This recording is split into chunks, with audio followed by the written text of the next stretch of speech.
안녕하십니까. 포트폴리오로 마법을 부리는 우리은행 포트폴리오 매니저 해리포터입니다. 제가 출근할 때 지하철이나 버스를 타고 다니는데 요즘 가장 많이 변한 게 뭐냐면 남녀노소 할 거 없이 핸드폰에서 주식 창을 보고 계세요. 그거를 한번 챗GPT 시켜서 좀 그려달라고 했어요. 그래서 이렇게 그렸는데 이게 좀 엉성하긴 해요. 왜냐면 의자 뒤에 사람이 있다거나 아니면 출구가 없어요.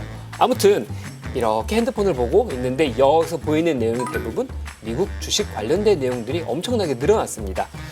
지금 우리나라 분들이 가장 많이 사신 게 어떤 거냐면 요 테슬라입니다. 그런데 우리나라 분뿐만 아니라 미국 사람들이나 글로벌 투자자들도 마찬가지예요. 테슬라를 비롯한 성장주들에 엄청나게 많은 수급이 들어가고 있어요. 사실 우리가 주식으로 돈을 버는 건 장기적으로는 밸류에이션의 상승이지만 단기적으로는 수급이 좋으면 주가는 올라갑니다. 그럼 지금 이 성장주들의 수급은 진짜로 좋아요. 그러면 경기는 어떨까요? 제가 꼭 한 가지 드리고 싶은 말씀이 뭐냐면 리밸런싱은 주가가 올라가는 상승기에 편하게 할 수 있지 시장이 떨어지기 시작한 하락기에는 리밸런싱을 하기가 진짜로 어렵습니다. 그래서 지금부터 제가 경기 얘기 말씀을 잠깐 드릴게요. 지금 경기가 좋아 보이세요? 우리가 그동안 계속 물가 얘기를 많이 했었는데 물가가 많이 잡혔고 또 이번에 나왔던 물가 지표가 되게 좋았어요. 많이 빠졌어요. 그럼 다른 지표는 어떨까요? 이 표 한번 볼게요. 우리나라는 의외로 GDP 성장률이 꾸역꾸역 위로 올라가고 있고 얼마 전에 나왔던 뉴스에서도 2024년 우리나라 GDP 성장률을 2% 중후반대까지 올려놨어요. 우리나라는 꽤 좋아지는 것 같아요. 근데 미국은 어떨까요? 지지난 분기에 제가 놀랐던 게 4.9로 나왔지만 속보치가 5%가 넘었어요. 와, 대박이다. 그리고 3%대가 나왔고 진짜 1%대 나오고 다음 분기 예상치가 또 2%가 안 됩니다. 즉 경기는 미국을 보면은 뭔가 조금 김이 빠지는 것 같아요. 근데 그걸 볼 수 있는 게 이게 미국의 신규 취업자 수거든요. 분명히 트렌드로 하락한 게 보이시죠? 업다운이 있지만 취업자 수가 줄어들고 있어요. 그 얘기를 돌리면 연준이 지켜보고 있는 실업률이 최근에 이런 식으로 올라갔습니다.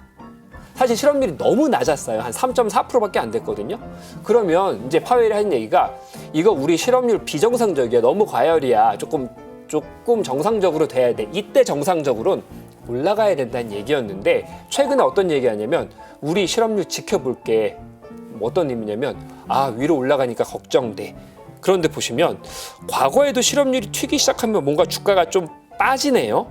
실업률이 결코 좋은 건 아니죠. 그리고 실업률은 대표적으로 경기 후행 지표입니다.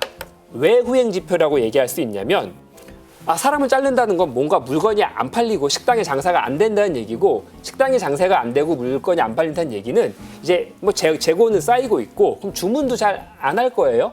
그래서 이 일련의 과정으로 실업률이 높아지기 시작하면 연준이 하는 행동은 어떤 거냐? 잘 보세요. 지금 실업률이 이렇게 올라가고 있죠. 금리가 엄청 높아요. 지난번 경기 침체, 이렇게 회색 칠해진 데가 경기 침체예요. 분명히 실업률이 튀고 있죠. 고점이었던 금리 쭉 잡아내립니다. 침체.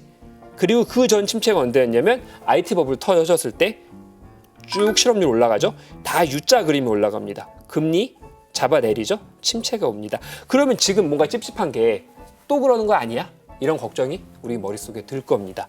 그러면 아까 얘기했던 그럼 경기 선행지표는 어때? 라고 보면 보통 이 구매관리자 지수, 이건 제조업인데 50이 넘어가면 확장, 50 밑으로 빠지면 위축입니다. 이렇게 50 밑으로 빠졌던 적이 언제냐? 2000년 IT 버블 터지고 침체 났을 때. 금융위기, 코로나, 지금입니다. 대부분 다 침체가 왔어요. 이게 비단 제조업뿐만 아니라 서비스업도 마찬가지예요. 지금 되게 많이 떨어졌거든요. 코로나, 금융위기, IT 버블 터지고. 그러면 우리가 지금과 같은 비슷한 시나리오가 됐을 때 경기가 좋았느냐, 주가가 괜찮았냐라고 보면 아니었던 적이 많아요. 그럼 제가 지금 주가를 하락에 베팅하냐? 그런 의미가 아닙니다. 아까 얘기했듯이 덜어낼 타이밍인데 문제는 주가가 올라갈 땐 덜어내기가 편해요. 그런데 이게 쭉 내려갈 때, 왜냐면 상승기는 길고 오래 가지만 하락기는 짧고 강하게 옵니다. 이때 이렇게 이렇게 떨어질 때 이 리밸런싱 쉽게 할 수 있을까요? 절대로 쉽지 않습니다. 우리가 아까 제가 수급 말씀드렸죠. 지금 이 주식을 많이 산다고. 그럼 주가가 올라가려면 또 한 가지 싸야 돼요. 밸류에이션이 낮아야 돼요. 반대로 주가가 떨어지는 건 비싸면 결국 떨어져요. 이 그래프 한번 볼게요. 이 파란색 선과 이 검은색 선이 이렇게 위아래로 있는데 파란색 선은 주가, 이 검은색 선은 S&P 500의 EPS, 주당 순이익입니다. 이 두 선이 만나는 부분이 지난 10년간의 밸류에이션 평균입니다. 그럼 밑으로 내려가 있다는 얘기는 조금 평균보다 싸게 거래가 되네. 그리고 조금 위에 있으면 조금 비싸게 거래가 되네 라고 할 수 있는데 어쨌든 지금은 이 평균보다 엄청 비싸게 거래가 돼요. 그럼 얘가 다시 정상으로 회귀하려면 두 가지 중에 하나, 거품이 빠지면 돼요. 주가가 빠지면 됩니다. 아니면 이익이 늘어나면 돼요. 이 검은색이 위로 튀면 돼요. 그러면 우리는 이 검은색이 위로 튄다는 얘기는 미래의 이익이 더 강력하다는 얘기입니다. 지금 주식시장은 그거를 이미 반영하고 있어요. 이 표 하나 보여드릴게요. 보시면 우리가 미국을 투자하는 이유는 단 한 가지 이겁니다.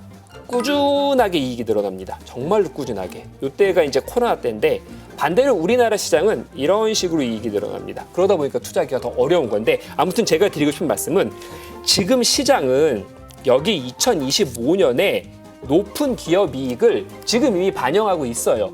그러면 이게 굳건히 강력하게 계속 간다라면은 지금 주가가 인정받을 수 있는 합리적인 이유가 되겠지만 만약에 얘가 이제 예상보다 더 좋아지지 않는다라면 밸류에이션 조정이 있을 수 있을 것 같아요. 특히 많이 비싸진 것 중심으로. 그러면 우리는 다시 돌아가서 지금 상방을 열어놓고 강력하게 많은 비중을 가져갈 때냐라고 보면은 하방을 대비할 때라고 보여집니다.